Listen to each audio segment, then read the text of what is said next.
Once again, this is Dr. Phil Fernandes, the president of the Institute of Biblical Defense, the pastor of Trinity Bible Fellowship. I'm also professor of apologetics and religion for Veritas International Seminary. Before I talk to you today, I want to mention again, I was stopped off at the doctor's, had another doctor's appointment. You know, when you get close to 60 years old, they want to run a lot of checks on you.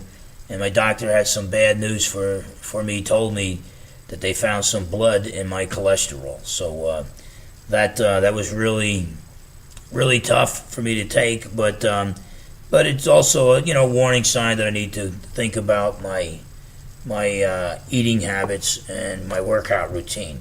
But whatever the case, I'm going to be talking about the return of the ancient gods today. The return of the ancient gods. And what am I talking about here? Well, basically we see the Apostle Paul in Romans 1:18 through 22 tells us that even though we don't see the invisible God, we see the visible work of his hands in his creation, so that the invisible God has made his existence known to us through his creation. But what does man do? Man is ungrateful. It's not a lack of knowledge, it's a lack of gratitude. It's a moral decision, not a lack of evidence. It's not reasonable to reject God. And so man is not thankful, he's not grateful, so he suppresses that truth. And you can't suppress a truth that you don't already know. He suppresses that truth. Then he's got to come up with an alternative to explain how we got here. Professes to be wise and makes fools out of himself. And that's what evolution is all about. Coming up with this story that somehow there was absolutely nothing, and then boom, everything exploded into existence. And evolutionists, they have all these unproven assumptions that everything came into existence from absolutely nothing without a cause, life from non-life without an intelligent intervention, multi-celled animals from single-celled animals without intelligent intervention, animals with backbones from animals without backbones without intelligent intervention. You need a miracle-working God to bring all those things about. So they speculate and profess to be wise, and then Paul says they bow down before statues of four-legged creatures. So Paul says if you reject the true faith, if you reject Christianity, if you reject the true God, you'll end up bowing before idols. So the Apostle Paul is basically saying, if you reject God, the alternative is paganism. So at best, atheism is just a halfway house in between Christianity and paganism. And we see that now with the New Age movement and neo-paganism and the return of ancient witchcraft with Wicca, and the UFO phenomenon where these space brothers are visiting people and channeling messages through them, and they're violating the laws of physics. The spaceship can make 90-degree turns without while traveling over 1,000 miles an hour. That violates the laws of physics. They travel faster than the speed of sound, but there's no sonic boom. These are not physical things. These are non-physical, immaterial entities that can manifest themselves in a materialistic way, but they're not really. They're other dimensional. And then the messages that these space brothers bring, it's always demoting Jesus to one of the space brothers, saying the space brothers created us, the space brothers are going to save our planet, and if you want world peace, you got to worship the space brothers. And then you have the ancient aliens talking about this. Well, the ancient gods weren't really gods.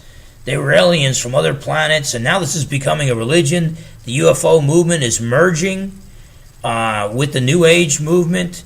And where are scientists on this? Some of the world's leading scientists, where are they?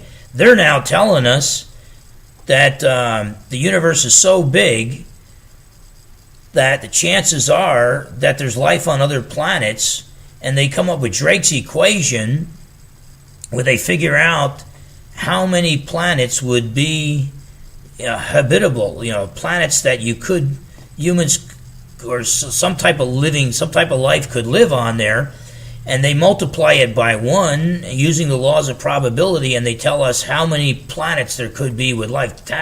tens of thousands of planets, or even more than that, that could be filled with life. Well, they don't tell you that the number one that they multiply it by is the one planet that they do know that life accidentally and randomly came into existence, and that's planet Earth. So in other words, the whole Drake's equation assumes evolution to be true, and they assume that life accidentally evolved from non-life here. So if it evolved here accidentally, how many other places could it possibly have evolved? And so that's called panspermia, where either accidentally or on purpose, intelligent life from other planets seeded the planet Earth with primitive life form, and then we evolved from that. Now, panspermia, even Richard Dawkins now is open to panspermia. Maybe aliens did it, he said in the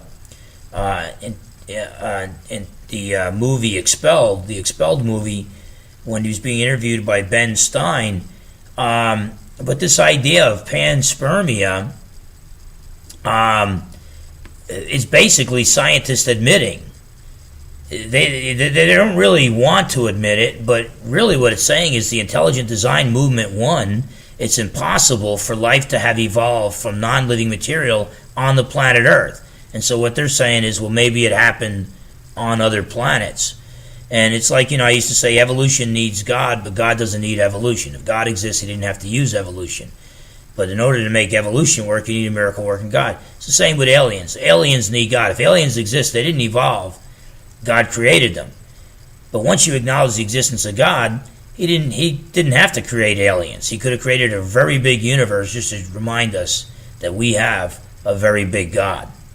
And so we're seeing both among academia and scientific and philosophical circles, but also among the common man, whatever that means, we're seeing the return of the ancient gods.